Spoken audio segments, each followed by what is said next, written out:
శ్రీమాత్రే నమః. ఇంట్లో ఈ 5 వస్తువులు ఎప్పుడూ ఖాళీగా ఉండకూడదు. ఒకవేళ ఉంటే ఆర్థిక ఇబ్బందులు తప్పవట. మరి అవేంటో ఈరోజు ఈ వీడియోలో చూసి వివరంగా తెలుసుకుందాం. అంతకంటే ముందు ఈ వీడియో కనుక మీకు నచ్చినట్లయితే లైక్ చేయండి, షేర్ చేయండి. అలాగే మరెన్నో ఇలాంటి ఆధ్యాత్మిక విషయాల కోసం మన ఛానల్ని సబ్స్క్రైబ్ చేసుకోండి. ఇంక విషయంలోకి వెళ్తే అందులో మొదటిది పర్సు. పర్సులు ఆర్థిక శ్రేయస్సుతో సంబంధం కలిగి ఉన్నాయని ప్రత్యేకంగా చెప్పనవసరం లేదు. వాస్తుశాస్త్రం ప్రకారం ఖాళీ పర్స్ ఆర్థిక స్తబ్దతను సూచిస్తుంది.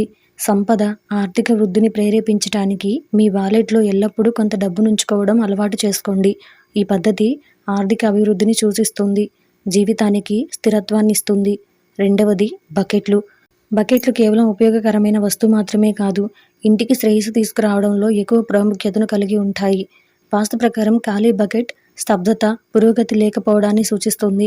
సానుకూల శక్తిని ఉపయోగించుకోవడానికి, సమృద్ధి నిరంతర ప్రవాహంలా సాగడానికి ఇంట్లో ఖాళీ బకెట్లు ఉండకుండా చూడాలని వాటిని నీరు లేదా తృణధాన్యాలతో నింపండి. మూడవది మొక్కల కుండీలు. ఇంట్లో ఇండోర్ ప్లాంట్స్గా మొక్కల కుండీలను ఉపయోగిస్తారు. అంతేకాదు, అలంకారం కోసం అంటూ గిన్నెలో రకరకాల పువ్వులతో అలంకరించడం దాదాపు ప్రతి ఇంట్లో సాధారణ దృశ్యం.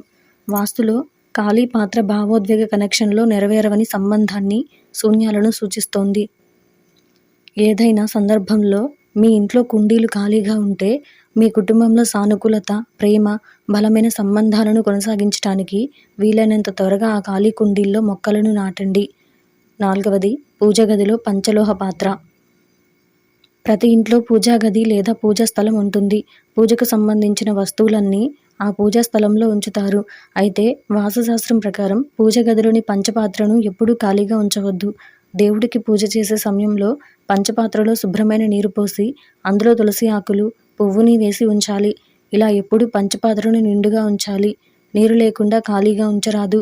ఇలా ఖాళీ పాత్ర ఉంచడం వలన ఆ ఇంట్లోని సభ్యుల జీవితంపై ప్రతికూల ప్రభావాన్ని చూపిస్తోంది. అంతేకాదు, ఆర్థిక కష్టాలు, నష్టాలు ఎదుర్కోవాలి. ఐదవది బియ్యం ఉంచే పాత్ర. ప్రతి ఇంట్లో బియ్యం నిల్వ చేసుకోవడానికి ఒక పాత్రను ఉంచుకుంటారు. అయితే వాస్తుశాస్త్రం ప్రకారం ఈ పాత్రను ఎప్పుడూ ఖాళీ చేయరాదు. కనీసం కొంత మొత్తంలోనైనా బియ్యం గింజలు ఉంచాలని పెద్దలు మాత్రమే కాదు, వాస్తుశాస్త్రం కూడా పేర్కొంది. ధాన్యం లేదా బియ్యం నిల్వ చేసుకునే పాత్రలు జీవితానికి శక్తి, శ్రేయస్సును తెస్తుందని విశ్వాసం. అందుకనే అవి ఎప్పుడూ ఖాళీగా ఉంచరాదు.